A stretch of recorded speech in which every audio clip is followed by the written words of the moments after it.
आप सभी को मेरे नमस्ते और जय हिंद। मेरा नाम आभास सैनी है, वर्बल मैथ बाय आभास सैनी में आप सभी का स्वागत है। देखो, सीडीएस का जो पेपर हुआ है परसों, वो पेपर नॉर्मल हुआ है। पिछली बार बहुत टफ पेपर था, इसलिए उसको सॉल्व करा दिया था सेम डे, सारे क्वेश्चन 100 के 100। इस बार इसलिए नहीं करा रहे पूरे के पूरे, क्योंकि इतनी रिक्वायरमेंट है ही नहीं पूरे क्वेश्चंस की। जो जो क्वेश्चन अच्छे होंगे वो आपके सामने प्रस्तुत कर देंगे। जैसे ट्रिको के मैं दिखा देता हूं कैसे क्वेश्चन है आपको। ठीक है, सवाल नंबर 1, जैसे ये सवाल है। अब ये सवाल एसएससी वालों के लिए कोई सवाल है? आप बोलोगे नहीं, बिल्कुल नहीं। कैसे? क्योंकि जब हम इसको सॉल्व करते हैं तो ये आ जाता है। यानी अगर आप बात करोगे तो ये सीधा sec theta plus tan theta होता है। थोड़ा थोड़ा तो याद रहता है। तो ये 1 और 1 आना था, यानी P और Q 1 आना था, तो P प्लस Q 2 आना था। बट अगर हम एक नॉर्मल बच्चा करेगा तो वो कैसे करेगा? वो पूरी इक्वेशन को ऊपर नीचे कॉस से डिवाइड कर देगा। तो tan theta minus 1 plus sec theta, और यहाँ पे tan theta plus 1 minus sec theta. वैसे आप इसको डायरेक्ट लिख सकते हो, या फिर आप स्कूल वाले तरीके से लिख दो कि tan theta plus sec theta लिखा हुआ है, 1 की वैल्यू उल्टी डाल देते हैं कि भाई sec square theta minus tan square theta, और नीचे डिनोमिनेटर एज इट इज। इसका मतलब क्या होता है? Sec theta minus tan theta लिखा हुआ है ब्रैकेट में, और इंटू सेक थीटा प्लस वाला लिखा हुआ है। प्लस वाला इधर भी है, बाहर ले लो। यानी कि tan theta plus sec theta बाहर ले लिया, अंदर बच गया 1 माइनस सेक थीटा और minus minus plus tan theta, जो कि डिनोमिनेटर के बराबर है। डिनोमिनेटर भी तो यही है, चेक कर लो, इससे पूरा कट गया तो यही आंसर आएगा। तो जब 10 के साथ 1 है और सेक के साथ भी 1 है तो P और Q 1 हो गए। तो ये बहुत आसान क्वेश्चन था। इस क्वेश्चन को कैसे सॉल्व करोगे? T दे रखा है, यानी 1 माइनस टी दे रखा है, इंटू कॉसेक चाहिए हमें, कॉसेक थीटा 79 है थीटा। ठीक है, तो आपने बोल दिया सबसे पहले क्या कर सकते हैं? स्टेप 1, आप लिख दो टी स्क्वायर बराबर कॉस स्क्वायर 79। तो इसको लिख दो टी स्क्वायर बराबर 1 माइनस साइन स्क्वायर थीटा। इसको साइन स्क्वायर ले लो इधर, तो ये 1 माइनस टी स्क्वायर आ गया, यानी एस की वैल्यू हो गई रूट में 1 माइनस टी स्क्वायर। तो इधर पुट कर देता हूं मैं, ये 1 माइनस टी तो है ही, और अगर इसकी बात कर रहे हैं तो 1 अपॉन साइन है, यानी कि अपॉन में 1 माइनस टी स्क्वायर। इसका मतलब क्या है? 1 माइनस टी है, और इसका मतलब क्या है कि एक बार 1 माइनस टी लिखा है और एक बार 1 प्लस टी लिखा हुआ है। और इसको भी आप कह सकते हो कि ये रूट और इंटू 1 माइनस टी लिखा हुआ है, तो इससे कट गया। ऊपर नेगेटिव वाला है, नीचे पॉजिटिव वाला। ये सिली, प्रॉन टू सिली, मतलब ये प्रॉन टू सिली मिस्टेक्स है। ये मुझे ऐसा लगता है इसमें काफी सारे बच्चों ने सिली मिस्टेक कर दी होगी। डी आंसर आएगा। कमेंट सेक्शन में बताना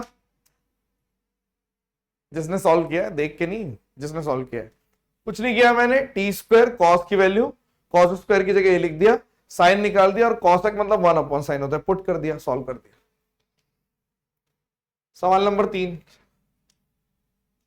ग्रेटेस्ट और लीस्ट वैल्यू चाहिए। क्या करोगे? टी स्क्वायर लिखा हुआ है, 3s स्क्वायर प्लस 2 लिखा हुआ है, 1 minus S square plus 3s square plus 2 लिखा हुआ है।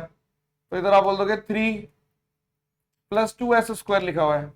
ठीक है, लार्जेस्ट के लिए s को 0 ले लो, लार्जेस्ट के लिए तो 3, सॉरी स्मॉलेस्ट के लिए तो 3 आ गई मिनिमम वैल्यू, और वैसे s को 1 ले लो तो ये 3 प्लस 2 यानी 5 आ गई। 5 में से 3 चला गया, 2 आंसर है, क्वेश्चन खत्म।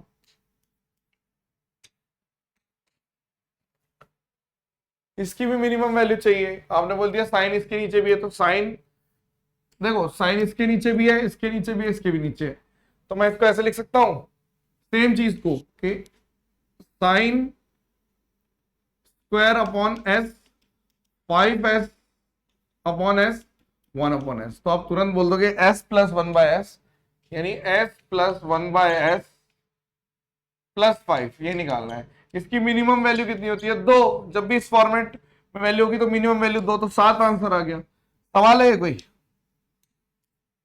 और? देख लो आप, इस क्वेश्चन की बात कर देते हैं। इसने बोला रियल सॉल्यूशन की बात हो रही है, क्वाड्रेटिक की बात हो रही है। क्वाड्रेटिक का मतलब क्या है कि अगर x square minus x cos theta plus p बराबर 0 है, यानी कि a x square plus b x plus c बराबर 0 होता है। रियल इक्वेशन का मतलब होता है b square is greater than 4ac, ठीक है। बी स्क्वायर कितना है, x square cos square theta is greater than 4 into a into c, p आ गया यहाँ पे, ठीक है। अब अगर मैं इसकी बात करूंगा तो कॉस, अगर यहाँ पे आप पुट करना चाह रहे हो, एक्स तो नहीं लिखना था, B square cos square theta, गलती से लिख दिया, ये होता है ना बी मतलब ये, तो कॉस, ये इधर देखो बी मतलब ये, तो कॉस स्क्वायर थीटा ये है, पी की value greater than equal to, p की value greater than equal to cos square theta upon 4। और अगर मेरे को बोल दिया फॉर एवरी सोल्यूशन और 0 से लेके पाई बाय 4, 0 पुट करो, तो थीटा जैसे 0 पुट करूंगा तो P greater than equal to 1/4, ये वाला आंसर आ गया, डी आंसर आ गया। नेक्स्ट क्वेश्चन, ये क्या सवाल है, ये तो सबको मालूम है, स्क्वायरिंग, इनका स्क्वायरिंग ऑन, मतलब या तो ऐसे लिख दो जिन्हें नहीं पता कि squaring on both side and add ऐसे, या फिर आपको मालूम है कि सीधा इसका आउटपुट निकलता है 3 square plus 5 square equal to 5 square plus ये जो है आंसर, मतलब इसको अगर मैं आंसर मान लूं तो दिस इज आंसर का स्क्वायर, 5 स्क्वायर से 5 स्क्वायर कट गया, आंसर की वैल्यू +-3, तो ये आंसर आएगा -3 वाला आंसर है। याद है ये कैसे करते हैं, फिर से लिख देते हैं, 3s plus 5c equals to 5, मतलब मान लो अगर कोई फर्स्ट टाइम कर रहा है तो कैसे लिखेगा, 5s minus 3c equals to x, squaring on both side, इसको भी करो और इसको भी करो और ऐड कर दो, तो 9s square 5c square 2ab वाला पोर्शन आ गया, और फिर इसको कर दो 5s square plus 3c square minus 2ab, तो ये पूरा कट गया, ऊपर 5 स्क्वायर प्लस एक्स स्क्वायर लिखा हुआ है।